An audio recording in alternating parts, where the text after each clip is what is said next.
concept of esprit de corps predisposes a feeling of mutual loyalty among the military. So when a female soldier killed a senior colleague at the checkpoint in Jola, Adamawa State, it called for concern. The female soldier, identified as Lance Corporal Nkiru, shot a captain who attempted to intervene in an altercation with civilians at the fire service roundabout in Jola. The victim was confirmed dead at the Federal Medical Center, Jola, while the suspect was instantly arrested by soldiers. I don't understand this. I know that fire service is close to a very big beer parlor, a bar. In Yola. So maybe this woman was under the influence of something. Well, the army is still investigating, and a few minutes before we got in here, I confirmed that the person killed is actually a lieutenant, not a captain. It's reported in the media. It's actually a lieutenant. Lieutenant Silas. That's the name.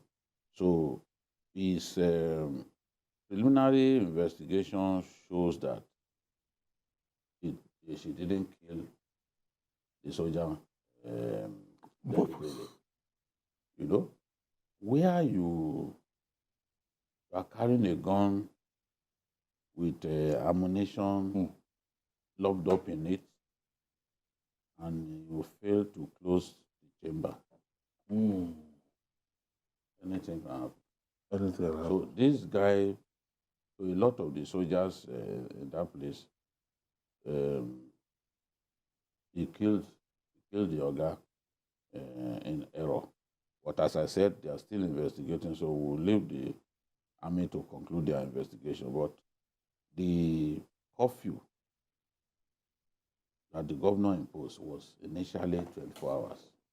Later on, they reduced it to 16 hours. Now, the curfew has been relaxed to 10 p.m. to 6 a.m. It will take off from 10 p.m. Well, ordinarily everybody it was 6 p.m.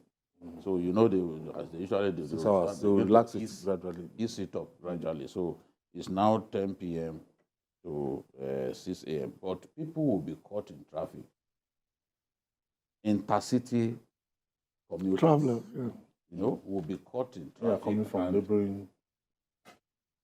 Those were the people who are begging that, come on, please assist us. Let us pass. And the woman talked to her gun that she will not let people pass. So it was at that point that the lieutenant walked towards her to try to get her to give some of the people who are on essential duty. People, even during curfews, you still give preference to people on essential duty. Even during the election. So at that point, I think that problem happened, and the officer was killed in error. And it's not the whole of the state that the curfew was imposed. Yola North, Yola South, Gire, and Numan. Those are urban centers in the state. And the whole idea was to stop the looting of government warehouses where grains and other palliatives were kept. So that was the governor's idea, that the curfew would help them stop the looting, while those who had stolen those things were told to bring them back. I don't know to what extent the governor succeeded, because he was threatening them that if they do not bring back what they've stolen, the use of people who are hungry, it will be difficult to get them to return what they've stolen. I think the military will have to look into it very well and carry out a proper investigation and maybe a reorientation, because it should be the last. It should be the last action to be taken at the use of weapons. Yeah, normally weapons by law enforcement officers in public are meant to be on lock. There's a lock on the something. You should now unlock when you want to use it. But accidents will happen. A lot of people are under a lot of stress. It doesn't matter whether they are soldiers or civilians. And accidents will happen. But my sincere prayer is that after the investigation, justice is done. Because a lot of people have mental issues, especially with the current situation in the country. And people are on the edge always. So little things like this can lead to altercation on anybody's part. I'm sure the lady must be a very good shot for her to carry a gun that is unlocked. But again, what will happen, will happen. But the key here is that the army must not sweep this under the carpet.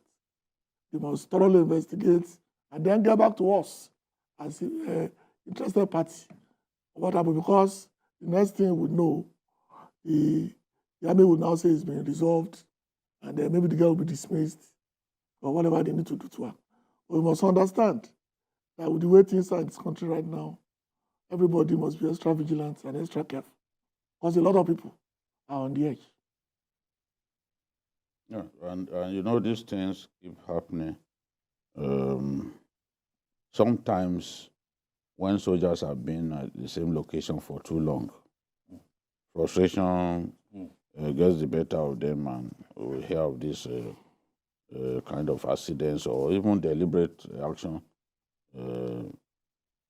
involving soldiers and their colleagues. And, Low morale. yes. Sometimes they even they kill their seniors, having been in the same place. There was a case of some, I think in this same Adamawa, and a soldier opened fire on his colleagues. He had been in that place for more than 4 years. Mental evaluation is keeping soldiers at the same location, war zone. Keeping them in the war zone for up to 4 years. It's wrong. It leads to frustration. They miss their family. They miss their kids. I think the middle past chief of army staff even introduced something whereby they just give you a ticket, you know, to go and see your family. You can come back. It's I don't want to call it pass, because that one is different.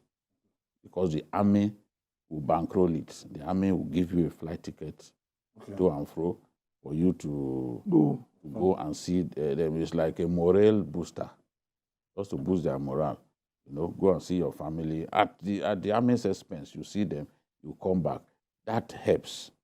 But keeping servicemen in the same war location for too long, even during the Gulf War, you saw American soldiers turning their guns against their colleagues.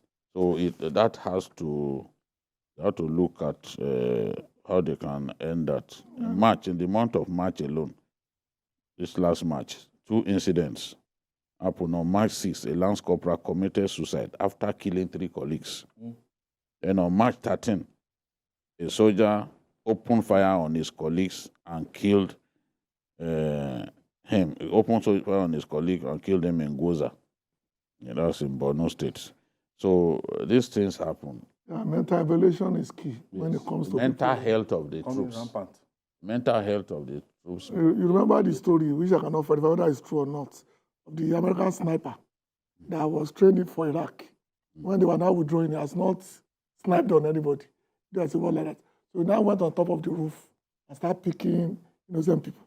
Because mentally, he just couldn't understand why he was kept in one place for that long, and he was not allowed to shoot anybody. And he wanted him to go back home. Instead of going back home, he now decided to test. So all over the world, people are trying very hard not to look at the mental health of officers on the field. Because normally a tour of duty is 2 to 3 years. But Nigeria, I understand people are doing 2, 3 tours of duty before being allowed to go. And that to me is unfortunate. Right. We just have to pray for the repose of the soul of the innocent captain who lost his life just while trying to intervene. And it should not be swept under the carpet. The military, they owe us that responsibility to let us know what's really transpired. Yes.